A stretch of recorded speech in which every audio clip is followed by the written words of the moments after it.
to the Suns. Both LeBron and Anthony Davis will be looking to bounce back after disappointing performances game one of the series. And after practice yesterday, Frank Vogel said that he plans on treating LeBron as if he's healthy when it comes to playing time moving forward. So with that in mind, Shannon, who wins and what is the score tonight? Well, Skip, I don't want to make this, let's not overcomplicate this. Anthony Davis and LeBron James cannot get outscored by Devin Booker. Anthony Davis cannot get outplayed by DeAndre Ayton. The Lakers, a bigger of the two teams, cannot get out-rebounded by the Phoenix Suns. 75% of the 50-50 balls that could go either way, the Lakers need to be on top of them and come away with them. You are the I get it that you're favored. You're the lower of the seeds for a reason. Now, obviously, it had a lot to do with injuries. AD missed a half of the season. LeBron missed a third or quarter of the season. So we get that. But you are where you are. I expect those two guys to play better. I'm expecting, you know what I'm expecting, Skip. Yeah, the Beatles and Sullivan. I'm expecting something of that nature from Goat Jane. Nobody knows the Beatles. Yeah, you know the Beatles. You do. I do. I'm surprised you do. I'm expecting what do I call it, Jenny? What's that word? Virtuoso. Yes. Yes. Pavarotti at Melbourne. Yes, Sydney, yeah, the Sydney Opera House. You remember that performance? Yeah, I was there. That's what I'm expecting. Anthony Davis and LeBron James, I'm expecting greatness tonight. And when I expect greatness from those two guys, they don't normally disappoint. So I expect it. Man, I'm expecting probably about 60, I'm going to say 55 to 65 between the two of them. Probably, you know, LeBron going to get them assists up because he figured them out. I got to feel out what y'all want to do, how y'all talking. Skip, that's sometimes what you do. You go to a party and you sit back. Okay, it's a chill party. Okay, I'm going to chill. Okay, you go to the party, that thing rowdy, body. Okay, I'm right up in it. Figured them out game one. Y'all not going to send a double team. I'm about to punish Jay Crowder. I'm about to punish Mikal Bridges. AD, Crowder, you know how I gave it to you in the bubble. You know what I do. I'm going to go back to doing that. So for me, Skip, I got the Lakers at a very close ball game. I'm going to take them 110 to 104 over the Phoenix Suns to tie this series, go back home on Thursday, and then we're going to take a 2-1 lead. But AD is going to be the key. AD needs to play like I know AD can play. We're not shooting no jumpers over Jay Crowder. We're going to get his butt down on the block. Too little. You're too little. Okay. So the problem with Pavarotti is you can't ask him to sing "She'll Be Coming Around the Mountain" when she comes. Do you understand? Because that's what's going to happen tonight. This is like a silly song that he's going to be asked to be singing. Oh, you taking the Suns there, I take it. No, I'm taking the Lakers in a cakewalk because all you need to know is that the Lakers were 2.5-point underdogs in Sunday's game one. Yes, they were. They lost by 9, and all of a sudden they are 2-point favorites. Say what? You know. That's a 4.5-point swing, and it is simply because Chris Paul is a right-handed player who will be restricted to playing mostly with his left hand. Right. And you know and I know what's about to happen. The Lakers will double off Chris Paul onto Devin Booker. That they will force the ball out of Book's hands. They should. They will force him to take nothing but impossibly difficult shots. And the Phoenix offense will be even more limited than it was in Sunday's fourth quarter when they managed to score all of 18 points and they still won the game by 9 points, which is completely, inexcusably impossible that the Lakers could let that happen.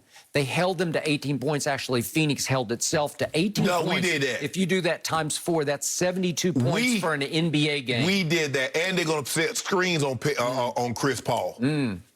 So, yeah, they'll rough him up. They'll knock him around. Exactly. That's what we're going to do. Yeah, for sure. LeBron owes him for the cheap shot that he took. We get all that.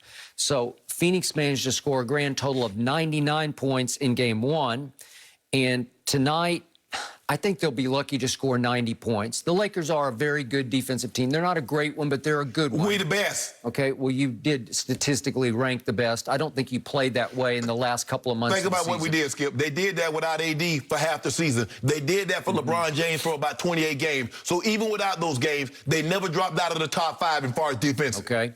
This is the best bet of the night.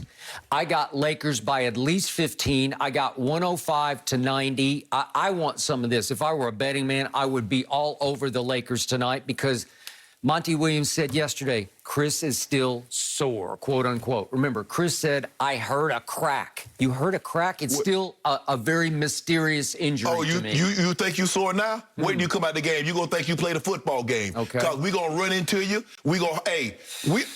LeBron already saw how you're going to play this thing, Chris Paul. So right now, for the next however long this series goes, we're not friends. We're adversaries. Okay, so Chris Paul said he heard a crack. They called it a contusion. I have no idea what happened to his shoulder. Did he have he got a stinger? I don't know what happened, but he could not use his right arm, his right hand. He couldn't even dribble right-handed. He couldn't control the basketball. He was throwing up shots sideways and actually threw. He hit one in. He accidentally made one in the second half, and I don't know how he made it. But here we go again. It feels like same time next year. It feels like history is repeating from last year's bubble trouble that I went through with your Lakers because what happened? They lost game 1 to Portland, and then pretty soon Dame got hurt. Do you remember that? I know that, Skip. That's he what got happened. hurt in the last game. We had to put pussy. Second to last game, okay? But it was still a series, and he got hurt, and then he was ineffective. Yeah, they were down 20 when he got hurt. All right, but the point was he did get hurt. And then Houston. What happened with that one? Pretty dominant in game 1, and guess what? Houston won game 1. Yeah. That was with Russ and James obviously, there last year. And then right on schedule, Danielle House. Danielle House, he breaks the bubble rules. He gets caught, you know what, and he gets sent home, and they get sent reeling, and they lose 4 straight games. So you lose game 1, then 4 straight against Portland, lose game 1 to Houston, then 4 straight, and Houston just looks lost. Well, ain't nobody tell you how that lady dress up like a pizza delivery person and try to deliver pizza to his room. There you go. That's what happened. And then what happens in game 1 of the NBA Finals? You draw the 5th seed, but the 5th seed has an injured leading scorer in the playoffs, Goran Dragic. He's gone, and he tries to come back later in the finals, and he's just a disaster. Man, teams have had players injured in NBA Finals and the regular. Who's the heart and soul of the Heat last year? Bam. Yeah, okay. And kabam, he's gone in game 1 and was never the same. Did you not get breaks in the finals? Hold on. Did Pat Riley not say in the offseason, if we'd been healthy, I'd like to see how that you healthy now? Yeah. You down 0-2, you healthy now, Pat? Yeah. Okay, but what looks like they've run into a buzzsaw.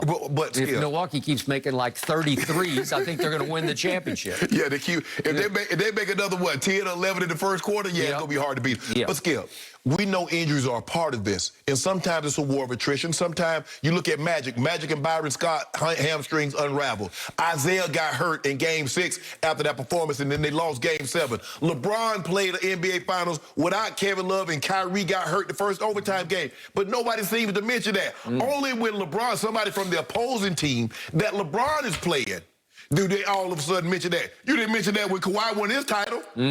Kevin Durant was already injured, and Klay Thompson got hurt. But they all Kawhi won it. Kawhi beat the Golden State Warriors. He beat a shell of the Golden State Warriors. You know that.